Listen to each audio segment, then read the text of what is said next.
You don't have to change it. But could you change it if you didn't have a jack? Excuse me. I'd have to flag somebody down. Right. If you don't have a jack, you can't change the tire, right? So oftentimes, this is especially true in our business, it's so frequently not about what you know. It's about having the right tool to do it. You gotta have the right tool. And I got a drink here. I got some juice. I'm okay. Wannabe. I got some juice. I'm all right. So often, it would be hard to drink much more of this than I do. I drink an awful lot of juice. Did I get some?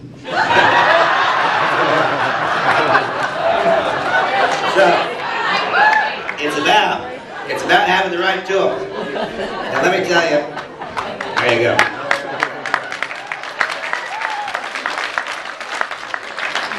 Now let me tell you what I consider to be the right tool. For those of you who are adherents to R3, if you are part of the R3 process, none of you should stop by what R3 provides to you. If you're an adherent to the R3 process, then what is the right tool? It is to get this, and the very moment that it becomes available, it is to acquire the corporate tool process. For if there happens to be someone in this room who is not a part of R3, the corporate tool suite is designed to be standalone. Designed to be standalone because it is the universal language all over the world. What I described to you now is what is available in Hong Kong and Taiwan and Germany and Malaysia, all over the world, in all these different languages. So, I have to backtrack just a tiny bit.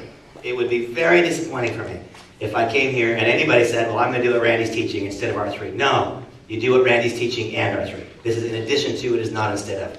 I'd be really sad if anybody came and said, oh, I'm not going to do that anymore because of Randy. No, you take what I teach and you add it to.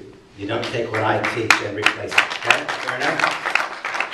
All right. So now step number 4, all you do is listen to my same commentary where I teach that you've got to have the proper tool. You push pause. When you push pause, you get online, you acquire this toolkit, and you acquire the starter pack. You do that? Yeah. Willing? Yeah. Good. Now, here we find ourselves at step number 5. I don't know. I mean, I've just met Scott, but I can imagine what my frame of mind would be if I'd been at this for a while and wasn't making any money yet. I would probably not be.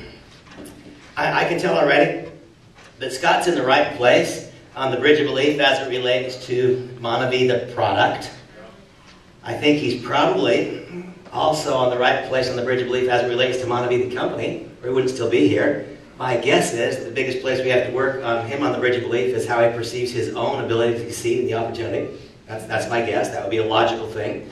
But here we have step number 5. We have to recognize, and here I'll view Scott and I'll view Randy as two separate examples. Here we have Randy. Randy's brand new. He's been at this for less than 60 days. The reality is, Randy, that here we've got this bridge of belief. Remember what I told you at the very beginning. The vast majority of people who join a network marketing company don't ever sponsor anybody. And I've also been willing to share with you the fact that, man, a whole lot of people get involved in Monavi and they don't stay on auto ship. They're on auto ship, they're on their way out the door. Right? So that tells you that the winnowing process is pretty steep here. I mean, it's a pretty steep sift. What I want to do is make the sift not so steep. You know, I want to cause a larger percentage of people to become profitable in a shorter period of time. I want them to win the race of profitability. Just a few percentage points difference on the front end makes such a stunning difference on the back end.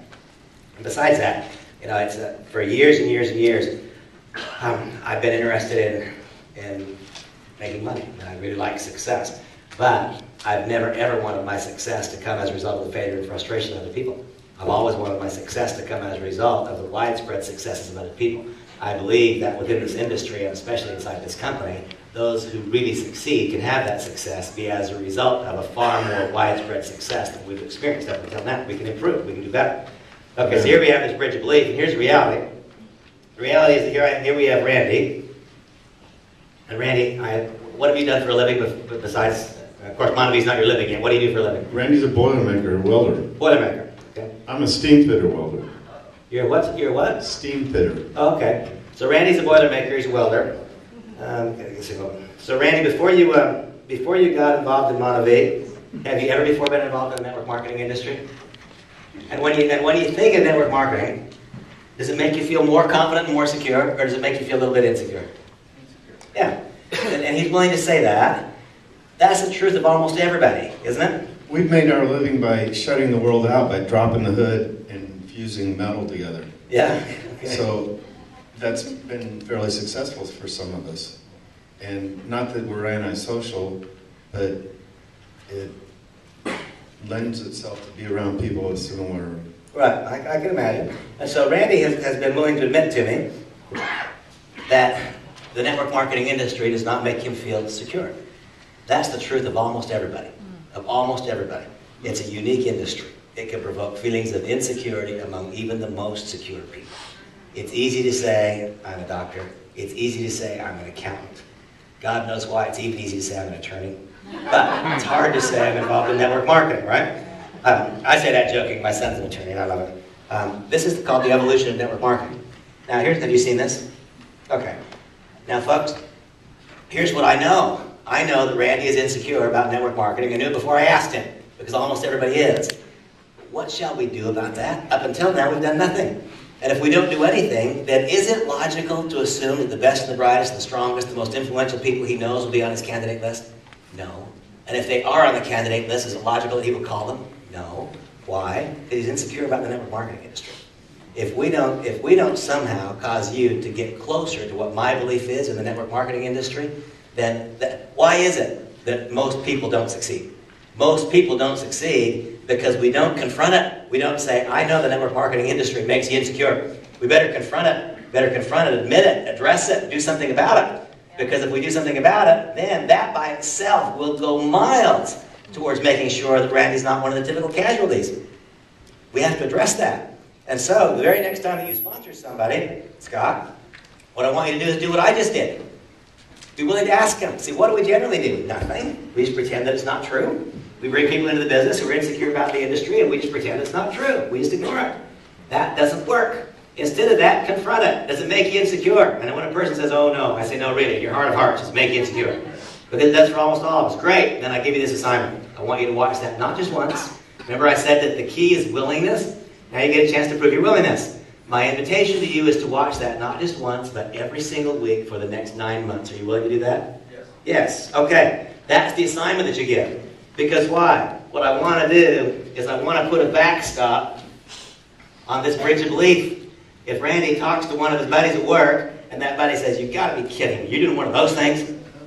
You know what? When those people left our business, and when those people get involved in the industry and they quit, they got knocked off the bridge of belief. That's what happened. Who knows? They could have gone on to be, one of my favorite stories of all time is Derek Winkle. Derek Winkle used to be a bellman at the Salt Lake City